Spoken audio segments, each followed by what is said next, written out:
We're brought here today by the love that Sarah and Davis share for each other. We're going to be so happy. We'll be so happy. I'm gonna crush it at being a husband.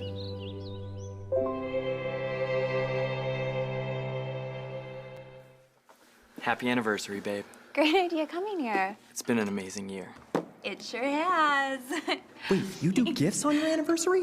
Why did nobody tell me this? Did he forget my gift? Quick, say something. I also ordered you a gift. It has not gotten here yet. I have a feeling I know what it is. I mean, I've been hinting pretty heavily. Absolutely no idea. So, there's been something I've been wanting to talk to you about. Uh-oh. She caught me using the decorative soaps again. Have you, thought about us having a baby? Kids, we just got married. Are you serious? I can't create a human. Yep, he's totally freaking out right now. Crying, mess, noise, poop, lots of poop. Honey. Yes. What? I'm ready to think about having the Why conversation. don't you open your gift? Okay. What? We made a baby. You're pregnant. Yeah, I'm so pregnant. Like how much? Like 100%. Like all the way pregnant. It's gonna be a boy. He's gonna be awesome. He's gonna play football. It's gonna be a girl. She's gonna be my best friend. I'm gonna teach him how to build stuff, She's gonna do ballet, throw stuff, shopping, break stuff, theater, burn stuff. mommy's little princess. He's gonna be my little buddy. We're having a baby. Oh my gosh. Yes. We're gonna crush parenting. I'm gonna crush it at being a dad. Cheers. Yeah, this is gonna need to be decaf, Is that if you don't mind. is that a pregnant thing? Well, so what happy couples know? Ooh, that was weird, but we're good. What happy couples know? I hope that you guys have enjoyed this series. This has been a great series. We've learned some really good stuff, and we've learned a few things that happy couples know. One, we've learned that we bring our hopes, dreams, and desires into the relationship, and that's okay. That's normal. It's natural to do that. But when those hopes, dreams, and desires start to look more like expectations, then it impacts the relationship, and usually not in a positive way. And so happy couples know that they have to make a decision, right? Happy couples decide that they owe each other everything, but are owed nothing. Now, that may not make total sense. That may sound a little bit funny, but if you were with us for the first couple of weeks of this series, you know why some couples are able to come to that conclusion. And another thing that happy couples know is that relationships are a race to the back of the line. It is a submission competition. When both parties in a relationship are selfless, amazing things can happen that otherwise cannot happen if selfishness is part of the equation. And then also last week we learned that happy couples know, and you guys are going to love this one, right? Happy couples know that sometimes you have to throw things. And now, before you think, hey, finally, something that I'm good at, I've got this one, I can take care of that one. Before you try to apply this principle, make sure that you go back and watch last week's message, because it's important that you know what to throw and at whom to throw it.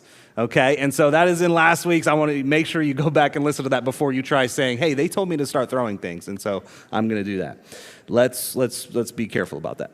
Now, today, we're going to talk about another decision that happy couples make, and every happy couple makes this decision, and it's possibly one of the most important decisions that you will make if you want to know what happy couples know about being a happy couple.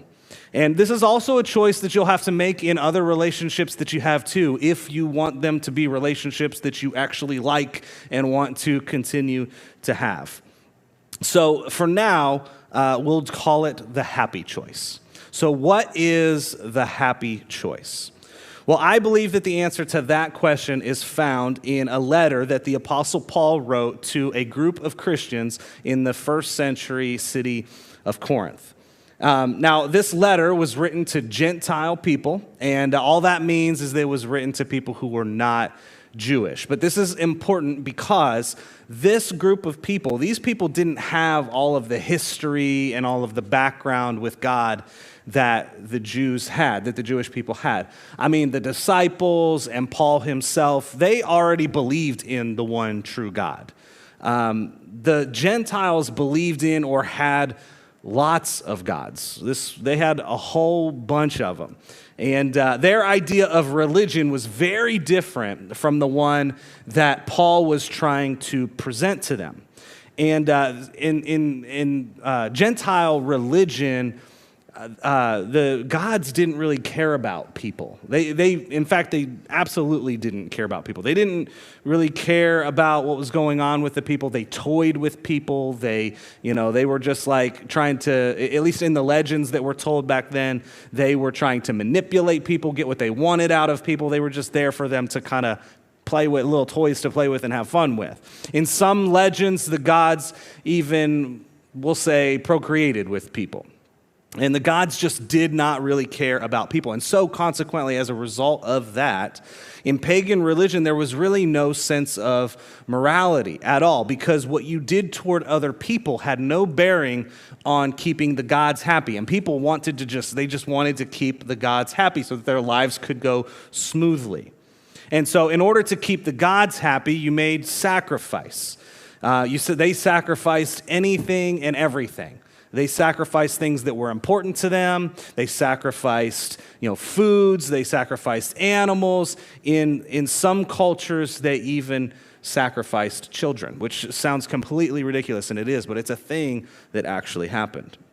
And again, they did all of this so that their lives would go smoothly. It was a personal, kind of like, I want my life to be good, so I'm going to try to appease the gods.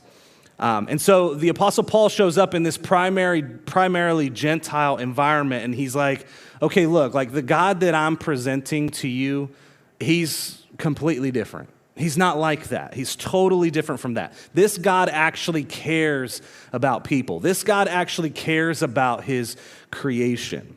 And so in turn, in order to please this God, it's not about sacrifice. In order to please this God, you actually treat people the way God treats people. You are to love the people around you.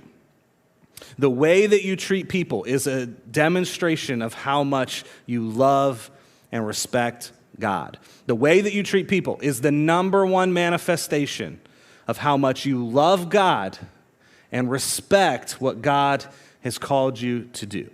Now, I want everybody to take a second and to themselves, I want you to read this again or up here on the screens.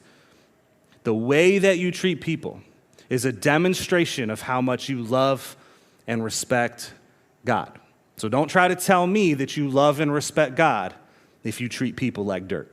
It just does not work.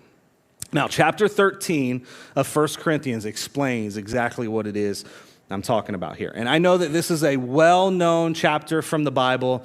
It is, if you've been to a wedding, you've probably heard this before. If you've been to 2 weddings, you've probably heard it twice. So, and you may have had parts of this chapter in your wedding vows or read at your wedding. And while most of this, what is sometimes referred to as the love chapter, fits weddings quite nicely, there are actually a couple of things, and one line in particular, that really just doesn't make a whole lot of sense. And it is in that line that we're going to find the secret to the decision that happy couples make. So here we go. 1 Corinthians chapter 13, verse 1. It says this: "If I speak in the tongues of men or of angels, but do not have love, I am only a resounding gong or a clanging cymbal."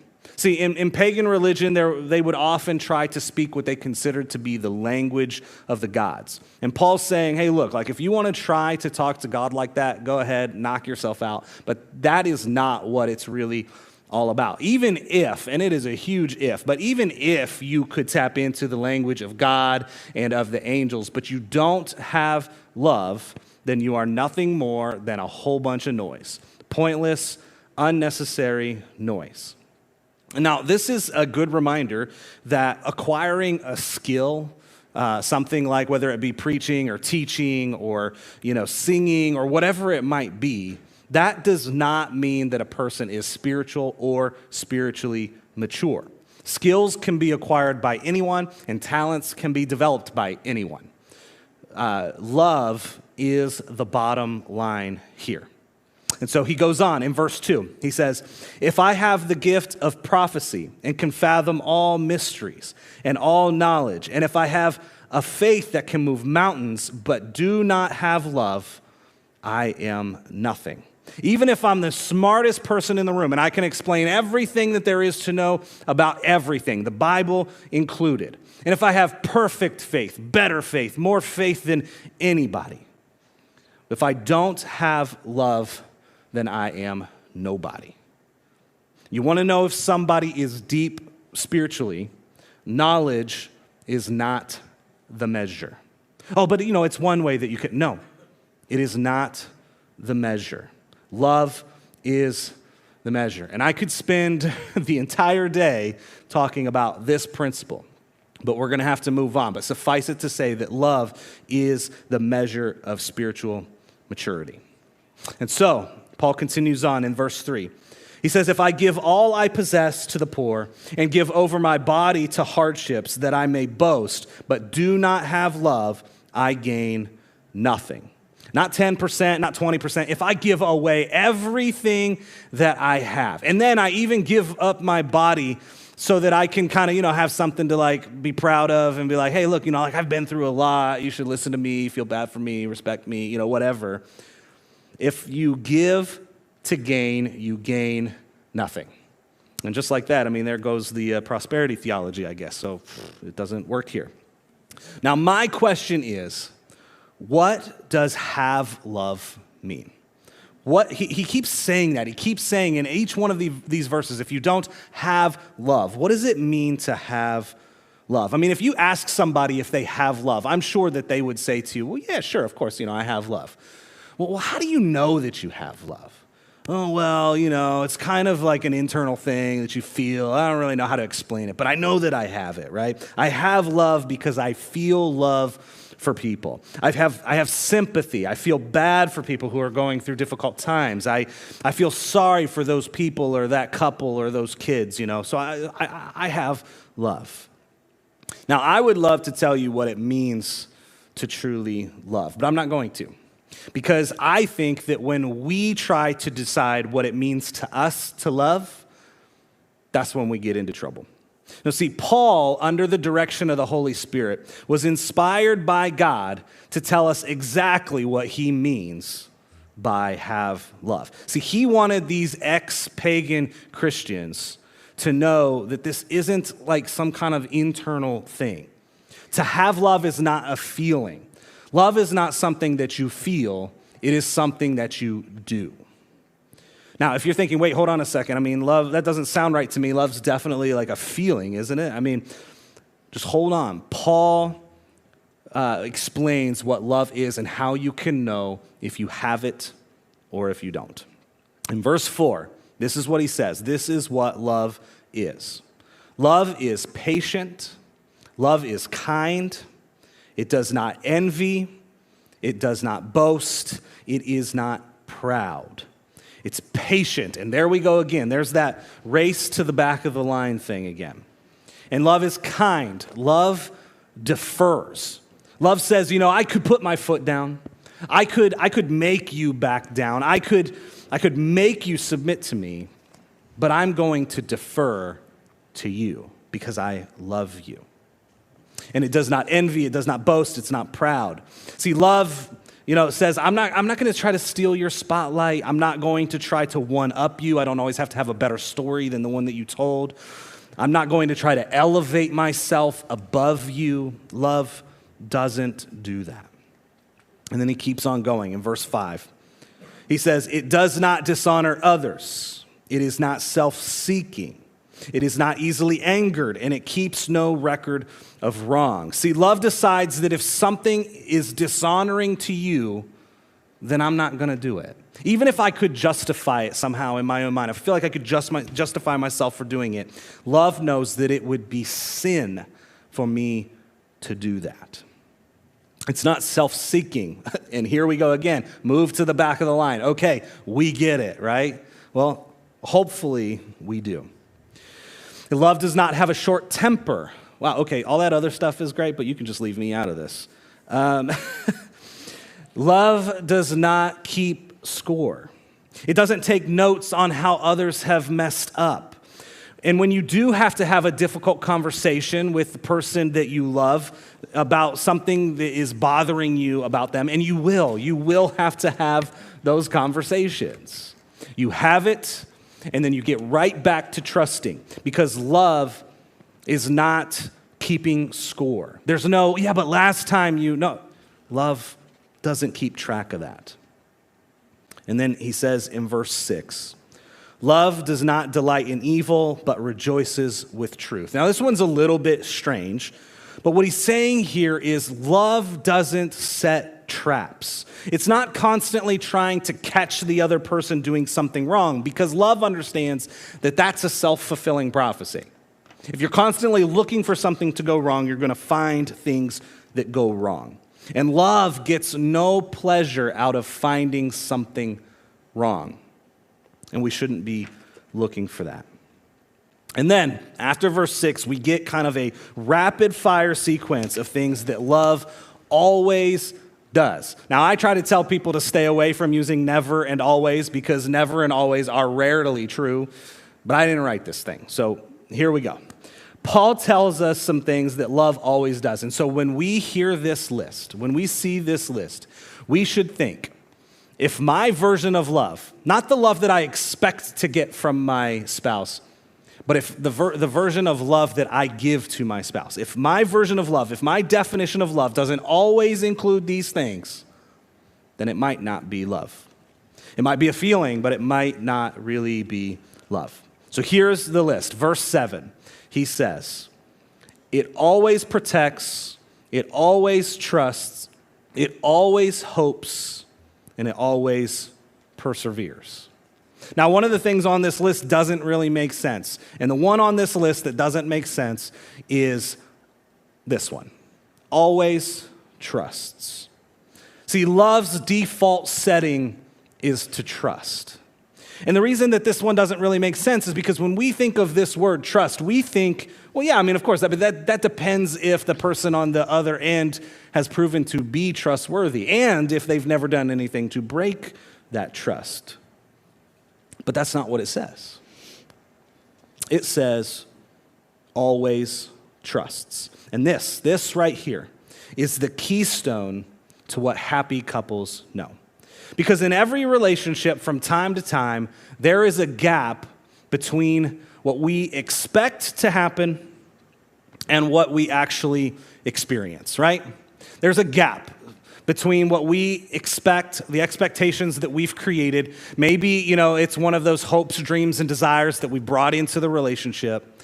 Maybe it's that they said they'd be home on time, they said that they'd have dinner ready, and they just don't, and they regularly don't. There's sometimes is a gap between what we expect to happen and then what we experience. And every time this happens, a choice is made. We either get to choose what goes in this gap, and we either get to choose to think the best. I don't know why they're late. I don't know why dinner's not ready. I don't know why they didn't follow through on what they said that they were going to do. But I'm sure that once I have all the information, I'll understand. I'll understand why this happened. We choose to either think the best, or we can choose to assume the worst. And every time there's a gap between what we expect and what we actually experience, we make one of these two choices. Assume the worst. Like that's it. I knew that he would do that. I knew that she would do that. In fact, if I'm being honest, I expected this to happen. I expected them to not listen to me, to not, to disregard me, to not really pay attention to what I'm saying. I just knew that would happen. But see, happy couples make it a habit to choose to believe the best in each other. And it's a choice.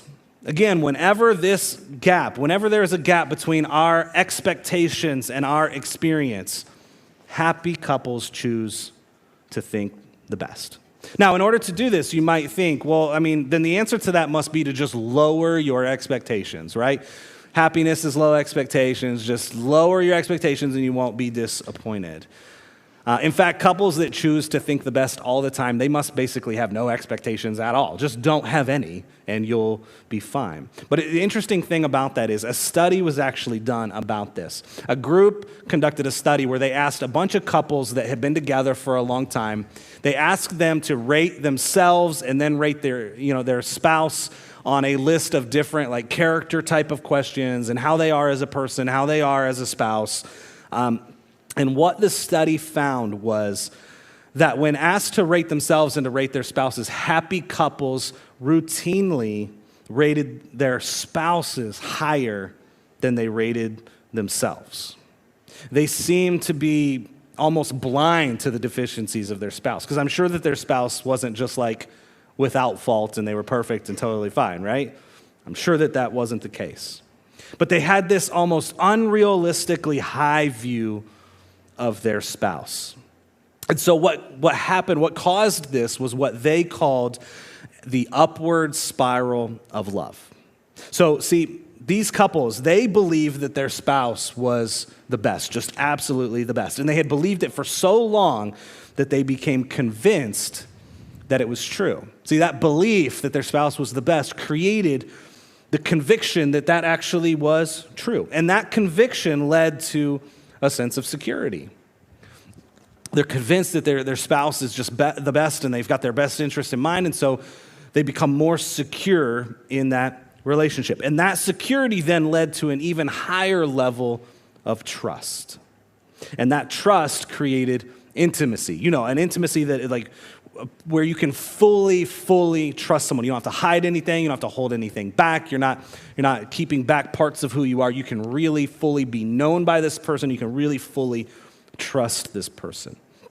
That level of intimacy fostered love between the two of them.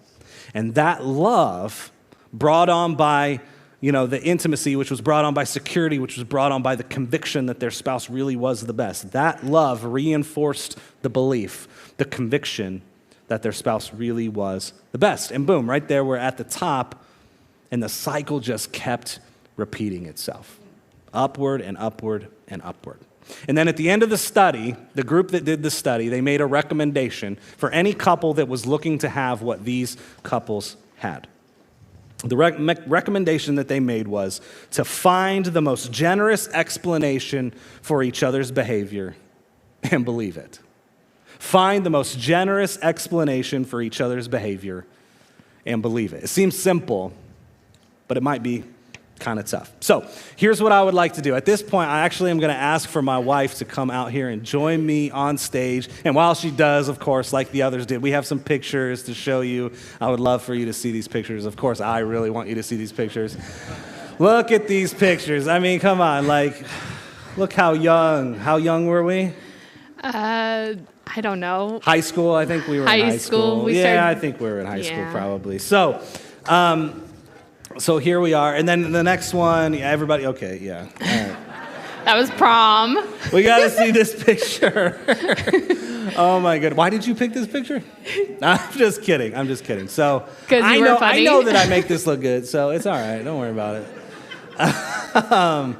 Wow. Okay. A lot of confidence. And then let's end on a much better note. Okay. Yeah. There we go. Oh, yeah. Other than the fact that I think you're laughing at me, you're probably like, what are we doing right now? Kneeling, and are we supposed to be praying, pretending to pray? Like, what are we doing? I don't know. So, anyway, wonderful wedding picture. How much we've changed. I look different. You don't. You look pretty much exactly the same. But so.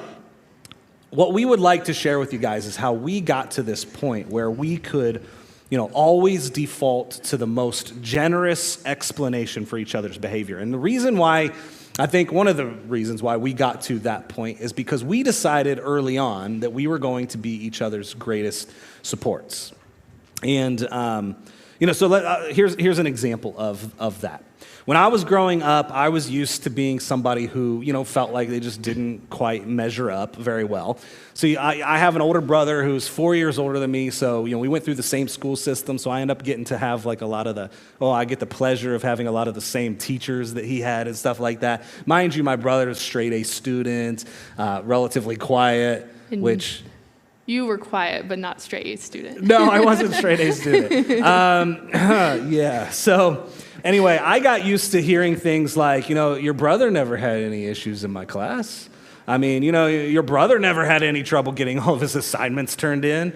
Yeah, I heard that a few times, just a couple of times. I never had to tell your brother to stop talking during class. I'm sure everybody's surprised that I heard that growing up as a kid, but I did. So then when we got married, and Renee and I got married in college, I just kind of expected that would continue. I didn't have a lot of support as a young person for the decisions that I made. I always chalked that up to people figured that I was just too young and just didn't really know what I was doing and couldn't really make good decisions and stuff like that. And so when we got married, I expected that to just kind of continue, to be something that I would always have to deal with. And we had a lot of opportunities through our dating years, and then even ever since, really, to be honest, where we really had to go to each other when things were tough. There wasn't a lot of running back to mom and dad and things like that. We had to go to each other when things were hard. But I remember one occasion in particular that really cemented for me in my mind, she really has my back. She thinks highly of me. In fact, she probably thinks even higher of me. In fact, I can be certain she thinks more highly of me than I think of myself. So when I was in my last year of college, and Renee had already finished by this point, when I was in... I just graduated early. She did. She actually graduated a whole year early. I only graduated a semester early. But anyway, so in my last year of college, I got a call from a guy who was a leader of a church who had heard that I was getting ready to finish my degree and asked if I would consider applying for their open pastor position. And so we were married. We lived 8.5 hours away from where this church was, so we would make the trip, 8.5 hours to be there so that I could speak on a Sunday, and then drive the 8.5 hours back to school so that I could be in class the next day. Fun. That was a really good time. Yeah, we had a lot of fun with that. And I think we did that twice, if I'm not mistaken, right? Mm-hmm. We did that 2 times. And after the second time, they asked me if we would just kind of hang out and wait for a second out in the kind of lobby foyer area for a minute before we leave. And I'm just like, okay, that's kind of strange. Maybe they want to take us out to lunch or something afterwards. But it's a really small church, so I can hear what they're doing. Yeah, we can hear everything they were saying. They're doing stuff in the sanctuary area still. They're talking. It sounds like they're conducting business. And so after a little while, the head deacon comes out into the foyer area and he's like, "Hey, we just voted, and we would like to ask you to consider coming to be our next pastor." And I was like, "What is wrong with you people?" These people must be crazy. First of all, I haven't even finished school yet. Y'all have a lot of faith that I'm going to pass these classes and actually be done in December. So, boy, good for you guys. But, there was also a part of me that was very much I don't know if I'm ready for this. I don't know if I can just jump straight in out of college and be a lead pastor of a church. I felt like I wasn't ready for that. And I was looking at him like he's crazy because we just spent 4 years of Bible college for him to be a pastor. And so I'm like, what do you mean you're not ready? I don't understand. We've been preparing for this. You've taken the speaking classes. You've done all the steps. In high school, when we were dating in high school, he even told me, he felt called to be a pastor. I'm like, you've known this since I've known you, since I was 15 years old. I was like, how could you now be having cold feet? I'm like, God has prepared you. You've prepared. So we were really at different spots of thinking if he could do it or not. Clearly. But here's the interesting thing. For those of you who know me very well, one, I needed, especially at that point in my life, but even still, I needed somebody who would just talk to me straight like that, right? Somebody who would just say, hey, we've got this. We can do this. You're ready. Just stop. Whatever, stop being, scared about it or worried about it, whatever it is. But I also needed somebody who really genuinely believed in me. And it was very striking to me at that point in my life that she believed in me. She believed the best. And I know that she had expectations, and I know that marrying a pastor was not one of them. But, she thought the best. She really genuinely believed the best. And we would not be where we are today if she hadn't continued to do so over the last 12 years. 13, but who's counting? Nobody. Not me. I was just testing her. So I think.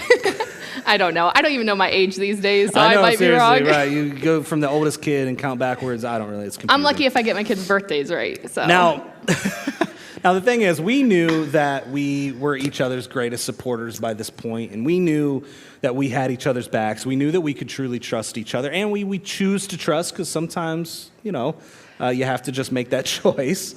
But that doesn't mean that it has always come easily or that that's never been tested. yes. So, the beginning of the marriage, that was kind of easier because we had just began our journey of marriage. And so fast forward a few years, and at this time, we went through a really hard time after the birth of our second child. We had a newborn baby, and we had a lot of just extra stresses and burdens and just things happening outside of our control. We had experienced church hurt at this time. We had no jobs, no cars. They were all breaking down. All Everything the cars was were breaking down. We had down. nothing that worked. It just seemed like everything in our lives were just crumbling. And when you have all those outside things, it creates a lot of stress for you at home. And it created a lot of tension for us at home about what do we do now? What are we doing with our lives? Even our relationship with the church at that time, we're like, I don't know if I feel like going to church, which didn't help our relationship with each other. Right. And it just created... just some extra things. And you can easily, in those situations, start to lose sight of something you know to be true. You know you can believe the best. And so we started, we talked about assuming the best or assuming the worst. We started assuming the worst in each other at that point. Yeah. When he would make comments, I would be like, well, this is what he really meant by that, even though that's not what he meant. No. Just everything going on, you just start going to the negative instead of the positive in your relationship. Right. And so it got to a point during that year where sort of like Angel and John talked about, they had to sit down and have a conversation about where their relationship was, because now at this point, marriage was hard. Yeah. It wasn't as easy as it had been in the past. And so we had a lot of conversations about what we needed to do to move forward. And one of them was trusting each other. Yeah. And believing each other that we will get through this. We will get to the other side of this. And, all these extra factors don't matter. What matters is our marriage and where we're going. And we want to go upward. Right. And not be focusing on the negative. On the negative all the time. And it's really easy to do when you're going through difficult things like that. And so I know that we came to a point, she said, where we had a conversation about that. And really it came down to, we both had our part in that, but I had to own my part. I had to say, you know what, I'm sorry, because at some point along the line, instead of thinking that you had our best interests at mind, you had my best interests at mind, that you actually believed in me, at some point along the line, I started thinking, well, she just wants what she wants, and I want what I want, and we're not on the same page, and we weren't thinking the best of each other, we weren't trusting each other. And I had to say, you know what, I'm sorry for doing that, because it's created not only a lot of stress and tension, but it created a lot of just pain between the two of us. We had to remember that we were for each other, just Yes. like Angel said, you have to remember your spouse is on your side. Right. They're not against you. They don't want to see you fail in life. And sometimes it's hard because it's like, this person I'm living with, I feel like they want me to fail, but that's not true. And, your spouse should be your greatest support. Right. We're teammates. We're on the same team. We're not going at it against each other, for sure. And so getting to a point where we were able to trust each other again is what allowed us to be able to even consider trusting other people again, which was a huge thing that we needed to be able to do. But there was just no way to do that. When things were so difficult between us, trusting other people just wasn't even a part of the conversation. And so getting to a point where we could trust each other again helped us get to a point where we could trust others too. And that made all the difference, I think, in us being able to get through that season. And you know what? It's such a growing thing because I like to think that hopefully we don't have to go back there again, right? Now that we've experienced that and been through that. It doesn't mean that you never do, though. It doesn't mean that you don't ever get. You don't have a perfect marriage. We don't, no. But hopefully we happy can. marriage. You know, when you start to think the worst, you remember, like, no, I've been down this road before. Like, we're not going there again. So what I would like to do is we want to revisit that last verse in 1 Corinthians 13 that we talked about. Again, this list of things that love always does. Love always does. So again, here it is. 1 Corinthians 13, verse 7. It always protects, it always trusts, it always hopes, it always perseveres. Love protects. It protects the relationship from suspicion, from a lack of trust. And it trusts. Love believes all things. It chooses a generous explanation at all times. Love hopes. It doesn't allow you to have a negative view of the other person. Yeah. Ugh. And it perseveres. And this is how we know that Paul knew that there would be resistance to this idea. See, love decides that it's not going to give in when doubt and negative thoughts and negative experiences enter the picture. It perseveres. Love is determined to trust. So, the final question that we would like for you guys to go home with is, do you believe the best? Or assume the worst. Not which would you like to do, but which do you actually do? Because we could all sit here and say, oh yeah, I want to be a believe the best type of person. But which do you actually do? You get to choose. I get to choose. We get to choose what we put in this gap between our expectations and what we ultimately end up experiencing. So it's time to stop blaming others. It's time to stop blaming your spouse. It's time to stop blaming. We get to choose. It is always a choice. It's a happy choice. Yes, it's the happy choice. We said that earlier. So it's time to choose. Are you a believe the best type of person, or are you an assume the worst type of person? And honestly, I mean, if you assume the worst, you know what you're going to get? You're going to get the worst. You're going to keep finding bad everywhere whenever you are constantly looking for bad. Honestly, if you think that this is a recipe for a good relationship, let's have that next one. If you think that delighting in uncovering mistakes, just set traps and hope that your spouse falls into them and then find joy in uncovering mistakes, thrive in speculation, just constantly be suspicious of everything that they do, assume the worst, just the worst is going to happen, contemplate the worst possible scenarios all the time, and embrace doubt. When doubt comes, just love it and hold it close and embrace it. If you think that this is a recipe for a good relationship, then you're going to keep getting what you've been getting. And my guess is what you've been getting has not been particularly good. So, which will you do? Will you believe the best or assume the worst?